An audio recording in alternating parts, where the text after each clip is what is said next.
안녕하세요. TV책방 북소리 진양혜입니다. 안녕하세요. 이창현입니다. 네, 신사와 전사 두 가지 단어가 있습니다. 어느 쪽이십니까?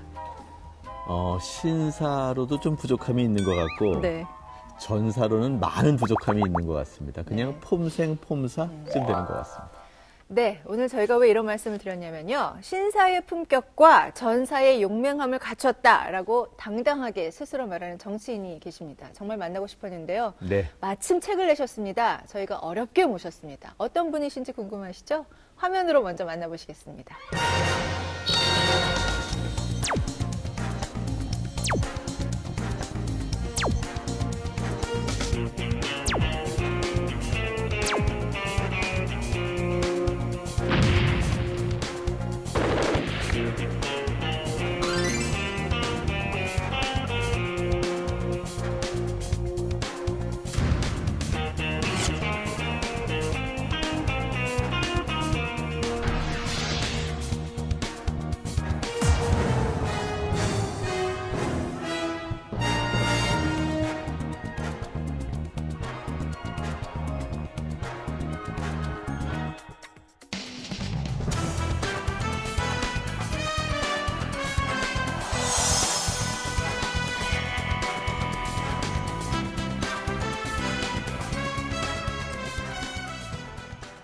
네, TV책방 북소리 오늘의 주인공은 표창원의 정면 돌파를 쓴 더불어민주당 표창원 의원 모셨습니다. 안녕하세요. 안녕하세요. 네. 안녕하세요. 바쁘실 텐데 시간 내주셔서 감사합니다. 아니, 불러주셔서 너무 감사합니다. 네. 책 표지가 무지 강렬합니다. 예. 정말 잘 나왔죠. 네. 멋진데요. 아주 미남이시네. 드라마 속의 주인공 같은 느낌도 근데 사실은 그거 말고 더 강렬한 사진이 있었어요. 네. 고민을 하다가 출판사 관계자랑 또 뭐 관련된 전문가분들께 자문을 구한 결과 그 너무 강렬한 거 빼고 이걸로 하자 이렇게 된 겁니다. 책 제목은 정면 돌파인데 어쨌든 측면 사진을 네. 실으셨습니다. 예. 의정 활동도 바쁘실 텐데요. 어떤 계기로 이 책을 내시게 되셨습니까? 우선 이 책의 기본적인 골간은 제가 썼던 그 SNS 글들이에요. 2012년 12월 11일 그 국정원 사건이 발발하면서부터 제 인생이 완전히 뭐 바뀌어 버렸잖아요. 네. 그때 뭐 폭풍처럼 써냈던 글들, 그 글들을 늘 이제 가슴속에 담고 있었는데 지난 대선 끝나고 나서 뭔가 좀 마음이 많이 복잡했었고요. 과연 내 역할은 여기까지인 것인가? 아니면 이후에도 내가 정치에서 할 역할이 남아있나? 뭐 그런 것들을 생각을 하다가 그동안 제가 썼던 것들, 그리고 그때의 마음들, 이걸 상기해보자라는 게 가장 컸고요. 네. 그 다음에는, 지금 제가 바라보고 있는 많은 선배 정치인분들, 그분들이 처음 출발하셨을 때는 저보다 훨씬 더 초심이 강했을 테고, 그 시기적 상황으로 봐서요. 그리고 저보다 훨씬 더 뛰어난 분들이 있을 텐데, 올해 정치를 하시면서 보이시는 모습들은 그 초심의 변화가 많이 있는 것 같다. 저는 그렇게 되면 안 되지 않을까. 그래서 지금 있는 이 초심을 그대로 기록해두고 많은 분들께 공유함으로써 국민들께서 저를 늘 비판하실 무기를 좀 손에 쥐어주시면 제가 초심이 변하지 않을 수 있겠다. 뭐 이런 생각이 책을 쓰게 만든 계기입니다. 네. 계기치고는 상당히 자기 성찰적인 내용도 좀 들어있고요. 다짐도 담겨 있는데요. 네. 책의 부제가 신사의 품격과 전세의 용맹함으로 네. 뭐 이제 시작이다라고 나왔어요. 정면 돌파다. 사실 되게 큰 다짐인데 네. 그러나 일반 시민들의 국회의원에 대한 시선은 그렇게 달갑지는 않은 것 같습니다. 맞습니다. 자, 초선의원 하셨어요. 네. 과연 신사의 품격 유지하고 계십니까? 전사의 용맹함 유지하고 계십니까? 생각한다면. 아니 모셔놓고 너무 돌직구인가요? 네, 너무 돌직구인데요. 청문회 이거? 하시는 것 같아요. 저도 정면 돌파입니다. 네. 좀 뜨끔한데요. 네. 나름대로는 유지하기 위한 최선을 다했다. 또 나는 이런 거는 좀 하고 있다라는 좀 다짐도 될 수 있고요. 한번 얘기해 주신다면. 우선 이제 신사의 품격 측면은 최대한 그 의정 활동을 하면서 상임위에서 질의하거나 또는 국회 본회의 대정부 질문을 하거나 또는 뭐 다른 그 시민들과 소통을 할 때나 신사다운 정제, 절제, 논리, 정확한 팩트와 정보, 그리고 인내와 참을성 이런 것들을 모두 갖추기 위한 노력들을 해왔고요. 그래서 제가 했던 모든 말들과 행동들은 인터넷상에 영상으로 다 올라가 있으니까요. 네. 그리고 전사의 용맹한 부분은 사실은 국회의원이 되기 전에 혹은 야당 시절에는 전 세계 어떤 그 정치인보다 전사스럽다라고 자부할 그런 자신이 있었는데 네. 여당이 된 이후에는 사실 별로 자신이 없어요. 그 전사적 용맹함이 많이 지금 죽어 있는 것 같고요. 한편으로는 제가 세상이 바뀌고 권력이 바뀌었고 정치가 바뀌었으니 굳이 싸울 필요가 없지 않나라는 자기 위안 그리고 게으름 뭐 이런 것들이 좀 생긴 것 같아서 그 부분은 좀 반성을 많이 하고 있습니다. 네. 표창원 의원과 좀 만남을 제가 이제 한번 이렇게 생각해봤어요. 네. 10년도 더 된 것 같아요. 그렇죠? 네, 그렇습니다. 그때 정말 우리가 뭔가 하자 하는 의지를 가지고 네. 특집 프로그램을 하고 이제 전문가로 모셨는데 그때 정말 인기가 대단했던 것이 이분 뉴페이스다. 그리고 믿을 만한 사람이다. 실력 있는 전문가다. 네. 기대된다였거든요. 근데 사실 그대로 쭉 가면 제가 볼 땐 탄탄대로인데 어느 순간 다 내려놓으시고 뭔가 자신의 소신 발언을 하시더라고요. 그래서 제가 근데 참 이 사람은 참 생긴 대로 선택을 하시는구나. 본인처럼 사시는구나. 이런 네. 생각을 했어요. 그리고 이제는 국회의원으로 다시 만나게 됐는데 이 책이 시작되는 그 시점부터 이야기를 좀 나눴으면 좋겠어요. 네, SNS에 네. 올린 글들이라고 하셨으니까 네. 실제로 표 의원님의 어떤 음성으로 들으면 더 생동감이 넘칠 것 같습니다. 국정원 댓글 사건이죠. 2012년 12월 11일부터 올렸던 SNS 글들로 네. 시작이 돼 있어요. 네. 그 당시의 심경부터 그러면 여쭐까요? 말씀하신 것처럼 사실 제가 그 시점 2012년 12월 11일까지의 표창원 하면 그것이 알고 싶다. 범죄 전문가, 또 경찰 전문가 이렇게들 알려져 있었고요. 성향상으로 보자면 거의 뭐 꼴통 보수 아니냐 이렇게들 보셨고요. 그래서 많은 분들이 인식하시기는 저는 이제 성향상 그런 보수다 이렇게 보시고 계셨고 저도 그렇게 생각을 하고 있었고요. 다만 정치에는 관심이 없었고 어느 편이 아니다라는 생각을 했었는데 그날 딱 그 인터넷에 올라온 사진과 기사 하나가 그 모든 걸 다 바꿔버린 거죠. 그 당시까지 제가 마음속으로 가지고 있었던 가장 커다란 목표나 가치는 정의와 경찰의 정상화였거든요. 네. 정의라는 것이 워낙 많이 제가 말씀을 드렸기 때문에 제 삶의 어떤 그냥 거의 모든 가치요, 목표요, 중심이라고 볼 수 있고요. 경찰은 1985년 경찰대학 입학한 이후로 제 삶의 일부가 되었고 너무 많은 것들을 느끼고 보면서 마음이 아팠던 그 현장이고요. 85년 제가 경찰대 입학하고 1987년에 박종철 군 고문치사 사건이 발생을 했어요. 그리고 이한열 군 사망 사건, 강경대 뭐 이렇게 이어지면서 경찰이 시민을 살해하거나 죽게 만든다는 이런 그 비판에 직면했고 권력의 주구다. 약자에겐 강하고 강자에게 약하다. 제가 그런 거 되고 싶어서 경찰 되고자 한 건 아니잖아요. 누구나 다 똑같듯이.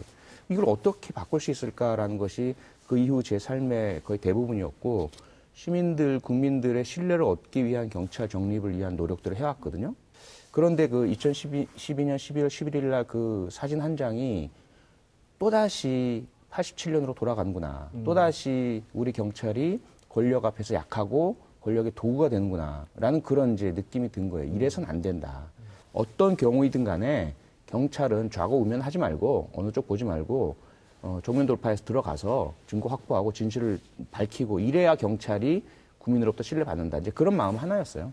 그래서 경찰에 대한 그런 그 현장 진입, 증거 확보, 적극적인 경찰 활동 이것을 주장을 했고 요구했고 그렇게 할 수 있는 법리 이런 것들 다 제가 이제 올렸던 거죠. 그런데 그 이후에 제가 전혀 예상하지 못했던 엄청난 그 파장이 일어나고 비난에 직면하고 그러면서 이제 제가 어떻게 해야 될까 양단 간에 여러 가지가 있겠지만 결국은 경찰대학 교수라는 그리고 지금까지 제가 유지해왔던 신망받는 전문가 그리고 뭐 방송이든 어떤 곳으로든 계속해서 그 성공할 수 있는 그런 탄탄대로의 길 이걸 유지하려면 더 이상 이 대선과 관련된 정치적 발언을 하면 안 되는 거죠. 그렇게 하자니 너무 나답지 않다는 생각이 든 거예요. 제가 이제까지 살아온 것은 그렇게 살아오지 않았는데, 그리고 과연 그렇다면 이후에 나는 떳떳하고 정당하게 살 수 있을까? 그러다가 결국 내린 결론이 자유, 표현의 자유, 내가 하고 싶은 말, 느끼는 대로 두려움 없이 하는 그것이 더 중요하다. 그래서 경찰대학 교수의 지위, 가지고 있었던 모든 것들을 그냥 다 내려놓기로 결정했던 거죠. 사실 말씀 들어보니까 경찰대학교 8호 학번, 네. 1985년도에 대학에 들어가셨고, 우리 영화에서 1987이라는 영화, 박종철 군, 이한열 군 이런 분들의 민주열사가 있었는데 그때 대학생으로서 경찰대학생으로 이런 사건들을 접했을 때의 느낌이 있었을 것 같아요. 괴로웠죠. 우선 제 친구들 늘 같이 놀고 장난하고 공부하고 그랬던 친구들이 다 일반 대학생들이잖아요. 저만 경찰대학생이었고 그 친구들하고도 주말이면 만나서 여러 가지 이야기 나누고 했었거든요. 그런데 박종철 군 같은 경우는 뭐 저랑 알던 사람은 아니지만 한두 달이 건너면 다 친구의 친구였기 그렇죠. 때문에 너무 이상했어요. 느낌이. 저는 경찰대학에 있고 선배들은 저 학생들의 그 돌멩이를 맞고 또는 반대로 최루탄을 쏘는 경찰관으로 있는 상태인데 나의 친구들은 반대로 그 적이 된 모습으로 그런 이제 상황이었죠. 네. 그러다가 이제 박종철 군 고문치사 사건이 발생을 하면서 우리 경찰대학 내에서 학생들끼리 자주 모임을 가졌어요. 우리가 누구인가, 첫째. 우리는 어떻게 해야 될까? 우리는 국민의 편인가, 정부의 편인가? 우리의 역할은 도대체 어때야 하나? 학교에서는 안 가르쳐주고 교수님들도 뭐 아무도 여기에 대해서는 이야기하지 않는 하지만 우리들에게는 가장 중요한 또 혹시 그런 것들을 권하지 않거나 통제했을 것 같다는 생각이 들거든요. 통제가 있었죠. 네. 예. 자꾸 경고성, 그렇죠. 그 훈화가 있었고요. 혹여나 뭐 휩쓸리지 말라라든지. 그래서 우리들끼리 몰래 비밀 회합들을 하면서 그 당시에 저는 조금 이제 그 강경파였고요. 네. 국민의 편에 서야 된다 뭐 이런 식의 몇몇 친구들이 있어요. 제가 그 친구들의 이름을 이야기하면 지금 경찰관 생활에 좀 지장을 초래할 네. 만한. 네. 그런데 반대도 있었고요. 우리가 누군데 우리는 결국 경찰이고 국가를 위해서 일해야 되는 사람들인데 그 반국가적이고 반정부적인 그런 세력에게 동정심을 가져서는 안 된다. 이런 네. 강경파도 있었고요. 그러다가 이제 결론에 도달하지 못하니까 어떻게 했냐면 대표단을 선발하기로 했어요. 사회의 여론을 수집하는 경찰대학생이 이 시기에 무엇을 어떻게 해야 될지에 대한 답을 줄 수 있는. 그래서 저는 누구를 찾아갈 대표자였냐면 천주교. 제가 성당을 다녔고 천주교 신자였고 하기 때문에 천주교 신학대학의 교수님을 또 제가 알고 있어서 그다음에 어떤 친구는 언론사, 네. 어떤 친구는 이제 학계, 어떤 친구는 시민단체, 어떤 친구는 다른 기독교와 불교계 이렇게 해서 선발대가 갔어요. 나가서 다 찾아뵙고 말씀을 듣고 왔는데 그 결론이 거의 동일했어요. 경찰대학생들만큼은 이 시기에 정확하게 사실을 또 현실을 직시하면서 자기 위치를 유지하는 것이 가장 좋을 것 같다. 어쨌든 이 시기가 지나면 국민들이 원하는 것은 안정과 질서일 테고 그렇죠. 법의 유지일 텐데 그 역할을 담당해야 할 미래의 경찰 간부들인 경찰대학생들이 현실에 휩쓸리게 된다면 우리 미래는 암담하다. 그것이 거의 공통된 말씀이 있었어요. 그래서 그 말씀을 우리가 같이 공유하면서 우리가 이 상황을 아주 엄정하게 철저하게 중립적 시선으로 바라보면서 미래를 대비하자. 그런 아픔이 저희들 내부에서 있었죠. 어떻게 보면 이제 경찰의 역할에 대해서 심각하게 고민하고 그렇죠. 네, 나의 어떤 가치와 신념을 세우기 위한 일종의 아주 뜨거운 단련 네. 같은 한 시기였다라는 생각이 들고요. 근데 저는 이제 궁금한 것이 SNS에 본인의 의견을 밝혔을 때 어쨌든 경찰이 어떤 사건이 일어났을 때 어떤 식으로 행동해야 되느냐를 전문가 입장에서 밝힌 거잖아요. 네. 근데 역풍이 심했단 말이에요. 네네. 생각 못 하셨다 그랬잖아요. 네. 근데 저희도 사실 일반적인 생각에 이게 뭔가 어떤 절차상에 당연한 걸 전문가가 얘기했는데 과연 이렇게 그 여풍이 컸을까라는 생각이 좀 들어요. 왜 그랬다고 생각하세요? 그 당시로서는 여유가 없었고요. 그런데 좀 시간이 흘러나고 보니까 좀 이상한 건 있었어요. 어떤 부분이냐면 사용하는 용어나 혹은 문장, 논리가 거의 유사하거나 동일한 내용들이 수많은 사람들에게서 반복돼서 오는 거예요. 직접적으로 제 블로그에 달리기도 하고 SNS에 올려지기도 하고 그리고 어떻게 하면 저를 가장 가슴 아프게 만들 수 있는가라는 목적성과 의도를 가진 그러한 그 인신공격성 글들도 거의 유사한 패턴으로 여러 명에 의해서 반복되고 그 소위 말하는 댓글 부대라는 이런 것들이 작동한 것이 아닌가라는 그런 의심들이 많이 들죠. 이제 그리고 결국 이제 조직 내에서 그런 발표를 하죠.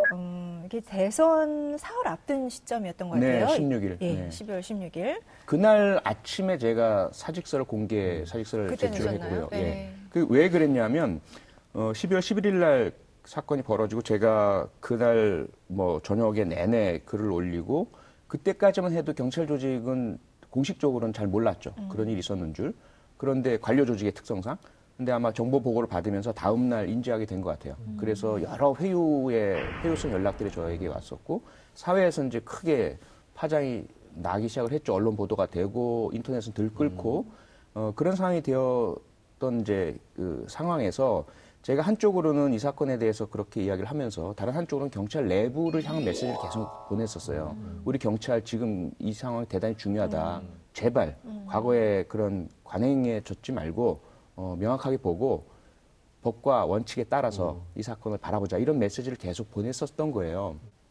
그런 뭐 제 의도나 호소에도 불구하고 오히려 반대로 중간 수사 결과 발표를 한 거죠. 그렇죠. 예. 말도 안 되는 거잖아요. 그렇죠. 이제까지 경찰 역사상 일요일 밤 11시에 중간 수사 결과 발표를 한 적도 없을 뿐더러 네. 중간 수사 결과 발표라는 게 하려면 우리가 이러한 것을 발견했습니다. 해야죠. 이런 진전이 있었습니다. 일대 하는 것이지 그 발표 내용을 보면 아직까지 우리는 발견한 게 없습니다. 이런 것이거든요. 그런데 일반인들이 받아들이실 땐 마치 이것이 완결된 결과인 것처럼 결국은 거짓말이었네. 이런 이미지를 받으실 수 있는 그런 발표를 그날 해버린 거죠. 그러니까 이제 표창원 의원에 관한 이야기만 좀 생각을 하자면 내가 내 신념을 지키는 거고 내가 사랑하는 이 사회를 위해서 내가 헌신할 역할을 위해서 선택을 하신 거잖아요. 네네. 그런데 정말 쓸쓸하셨겠습니다. 조직과 뭐 네. 주위 여론과 벼랑에 떨어진 느낌. 그리고 제가 속해 있던 이 무리. 동물로 치자면 뭐 코끼리 떼나 얼룩말대 등이 있을 때 우리는 안전하잖아요. 네, 예. 근데 거기에서 혼자만 툭 떨어져 나온 느낌. 언제든 이제 맹수에 의해서 찢기고 먹힐 그런 느낌. 혼자 싸우니까요. 무수하게만 보이지 않는 적들과 싸우는 예를 들어 전투 현장에서 야간에 부대로부터 떨어져 나온 혼자 소총병이 어디서 날아올지 모를 소총과 박격포와 모든 것들을 받고 있는 그런 심정이었어요, 당시. 저는 궁금한 게 있어요. 자, 본인 스스로가 책에서 고백하고 있듯이 정통 보수의 길들을 걸어오셨어요. 만약 그때 2012년도 11월 달에 정말 보수 경찰로 제대로 선 경찰이었다면 어떻게 대응했었어야 했을 거라고 생각하십니까?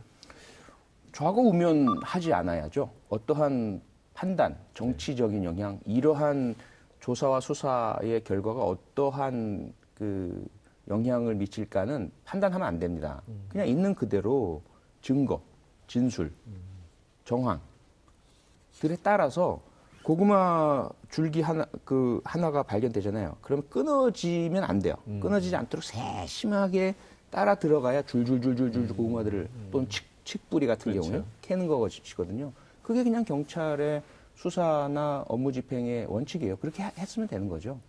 그런데 그렇게 하지 않았죠.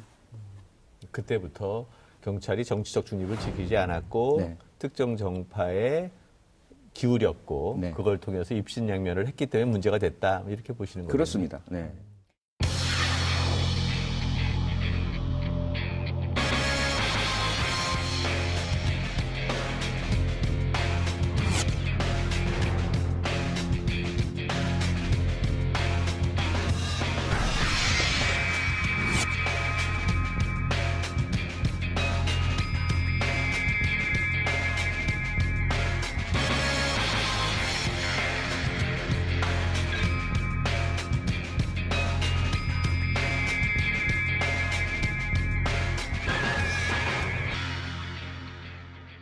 자, 벼랑 끝에서 떨어진 심경이었다는 말씀을 하셨는데요. 이제는 뭐 사실 경찰도 그만두고 경찰대학 교수직도 그만두고 먹고 살 일도 답답하고 막막하셨을 것 네, 같고 맞아요. 친구도 없고 뭐 근데 대중 속으로 국민 속으로 들어가는 길을 선택을 하셨어요. 한국 사회의 정의란 무엇인가 이런 주제로 강연 다니시고 그때 직접 이제 국민들을 만나시면서 어떻게 힘을 좀 얻으셨습니까? 어떠셨습니까? 엄청나게 얻었죠. 네. 엄청나게.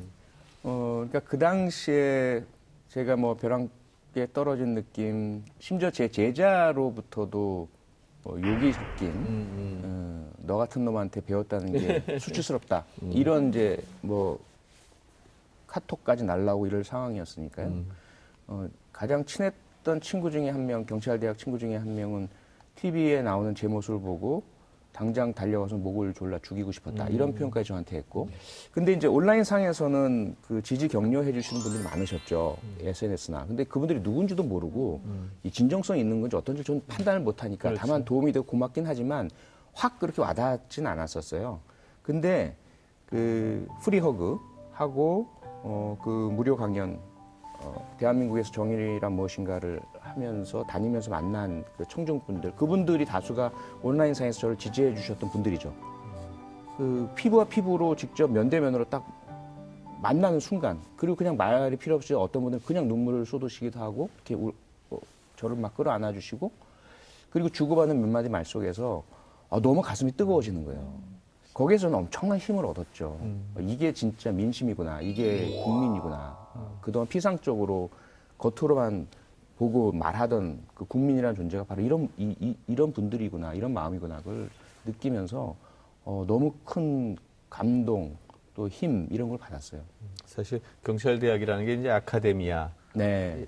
속이고 그게 이제 민중의 현실과는 조금 유리될 수밖에 없는 그렇습니다. 그런 측면인데 소셜 네트워크 서비스, SNS와 또 광화문 광장, 네. 또 시청각 광장에서의 시민들의 목소리를 들었을 때 표창원 그 당시에 전 교수죠. 네. 전 교수의 이 아이덴티티가 좀 바뀌었을 것 같다라는 생각도 들어요. 네, 네, 그런 네. 대전환이 있었는데 네. 그런 대전환의 시기에 뭐 좋아했음직한 노래 한 귀절이 있었을 것 같은데 한번 네. 뭐 그때 제가 한번 인터넷 방송에서 이 노래를 너무 그 시기랑 왔다와서 절감해서 부르다가 그냥 막 통곡을 했던 적이 있어요. 네. 방송 사고가 났었죠. 네. 좋은 나라라는 노래인데요. 시인과 촌장의 그 가사도 그렇고 막 슬프고 괴롭고 이런 우리가 좋은 나라에서 다시 만나면 모든 슬픔 다 잊고 그저 눈물만 흘릴 것 같아요. 뭐 이런 식의 노래거든요. 한번 청해봐도 되겠습니까? 예. 네. 제가 노래는 잘은 못하지만 네. 당신과 내가 좋은 나라에서 그곳에서만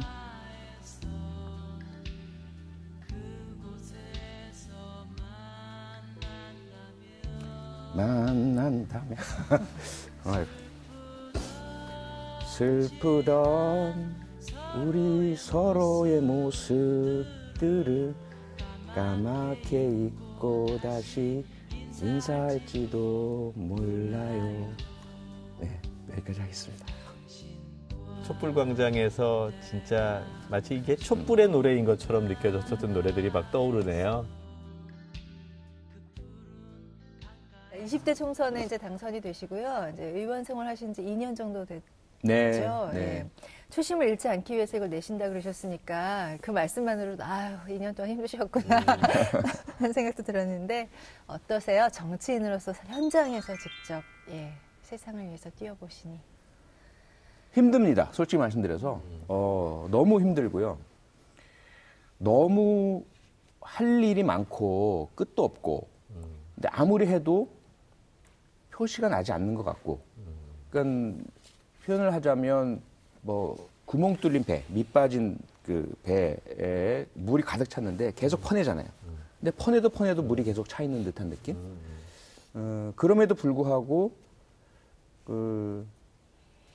그런 노력들이 뭐 헛되진 않다라는 그런 또 확인도 받으니까 네. 이어나가고 있는 거고요. 문자나 카톡이나 뭐 SNS를 무수하게 계속 힘들고 어려운 분들의 사연, 나 좀 이렇게 도와달라 하시는 것들, 그리고 또 공적인 커다란 사건들, 뭐 그래도 이런 일을 할 수 있다는 것만으로도 감사하죠.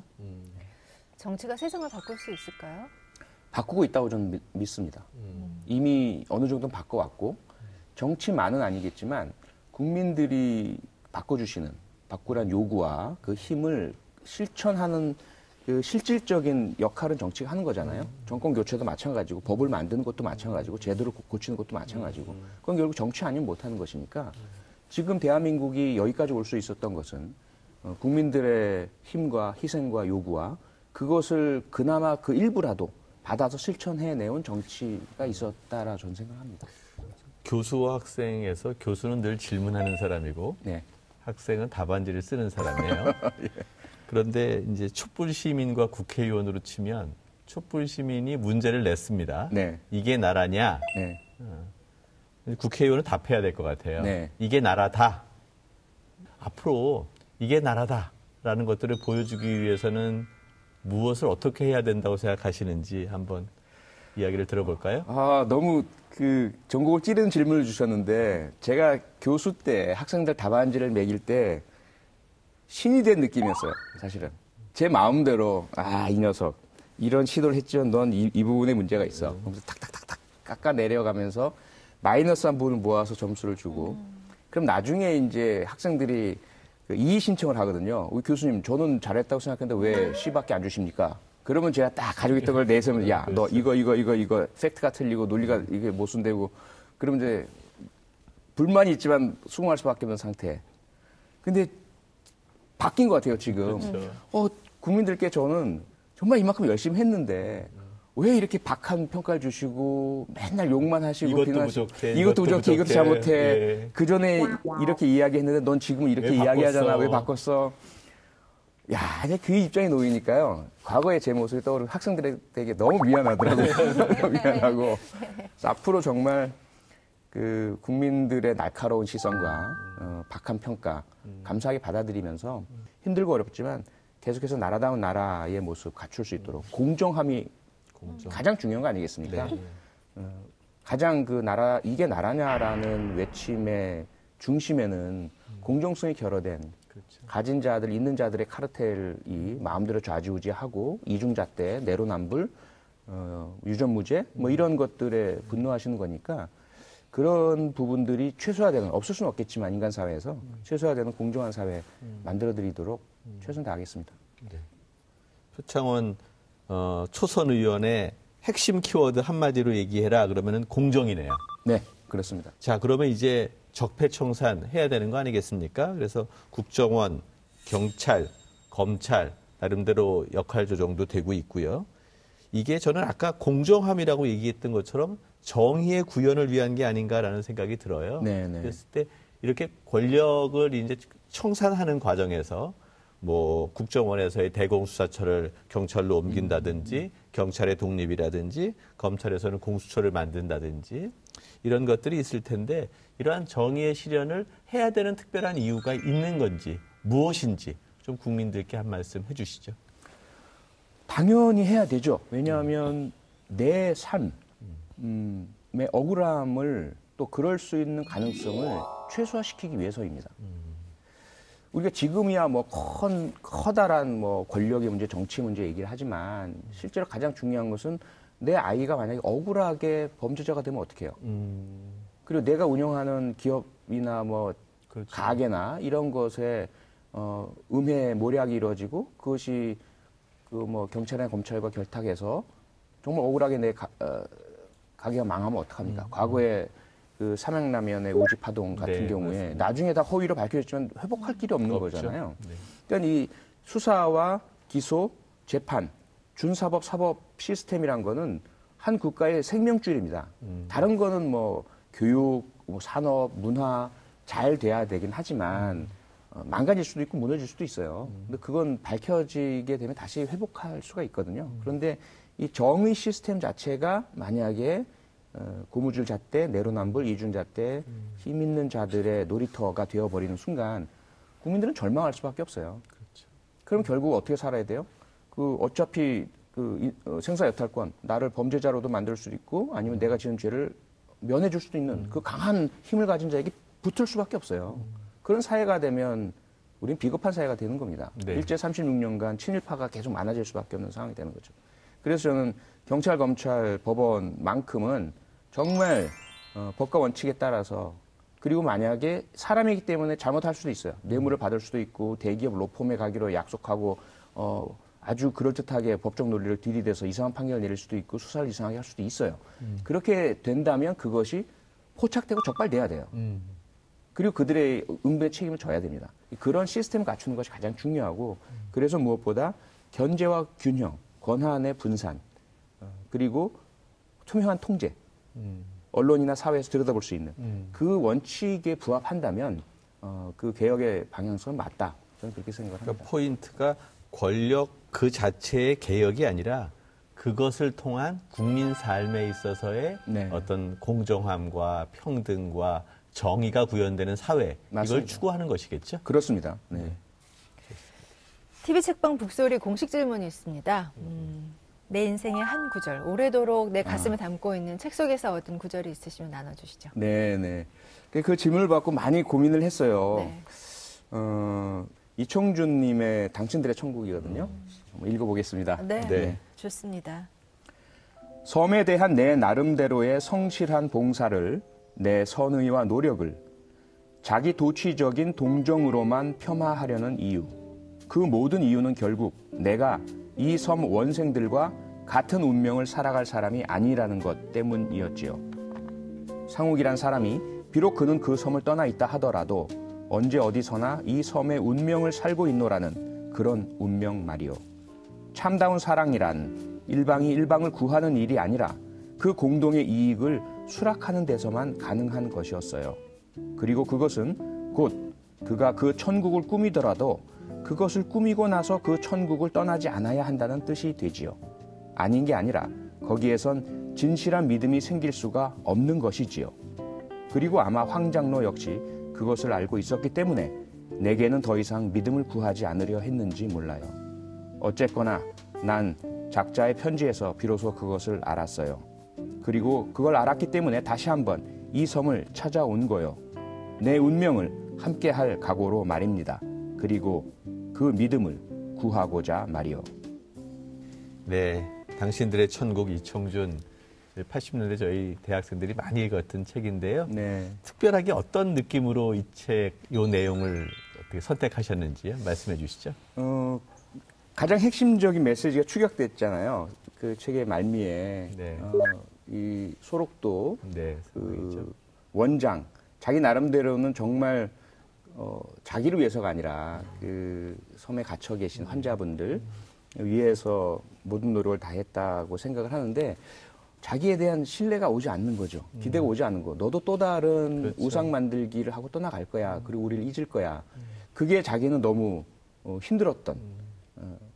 그리고 이 이야기의 이면은 대한민국이 있잖아요. 그동안 뭐 이승만부터 시작을 해서 뭐 박정희, 장면 이렇게 이어져 오는 우리의 역사 속에서 늘 권력자들은 나를 믿으시오. 난 당신들 위해 일해요. 그러면서 도로도 짓고 희생하라고 하고 공장에서 일하라고 했는데 나중에 알고 보면 결국 그들은 다 자기 사익을 추구하고 있었고 국민들의 실제의 고통은 전혀 생각하지 않고 있었고 완전히 유리된 별도의 사람들이었잖아요. 근데 그 어떤 우리의 역사와 이 소록도의 그 역사에 대한 해법 같아요. 그러한 정치 지도자나 권력자가 이 원장처럼 시민 속으로 다시 돌아와야 된다. 그래야 비로소 그의 정치 지도자로서 권력자로서의 주장과 외침과 때론 선동 혹은 요구, 국민에 대한 희생의 요구 이런 것들이 진정성이 있는 것이 확인되는 것이다. 그렇지 않고 자기가 정치할 때, 집권할 때 막 국민들을 속이고 선동하고 이렇게 하자, 희생하자 해놓고선 자기는 딱 임기 끝나고는 호화로운, 사치스러운 뭐 재벌과 함께 어화동동 이렇게 되니까 국민들이 정치를 신뢰하지 않고 그렇죠. 공권력을 신뢰하지 않는 거잖아요.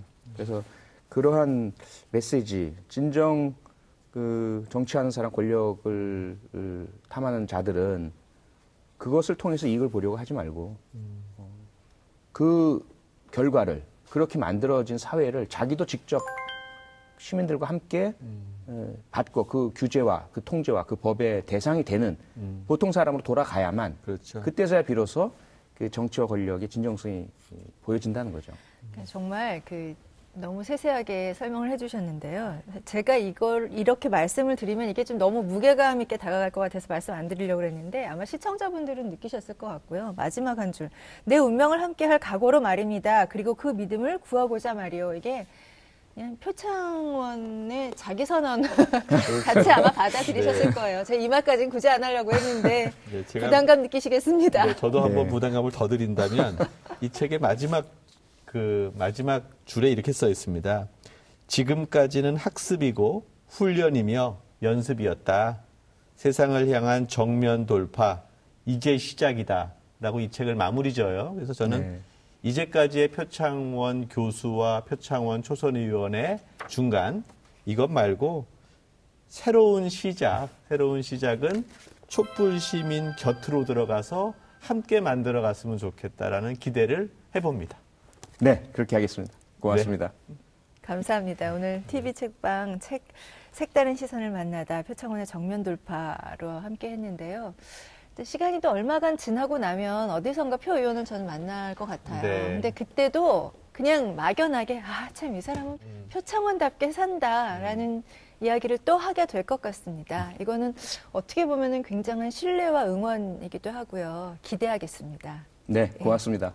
오늘 긴 시간 함께 해주셔서 고맙습니다. 고맙습니다. 네, 감사합니다.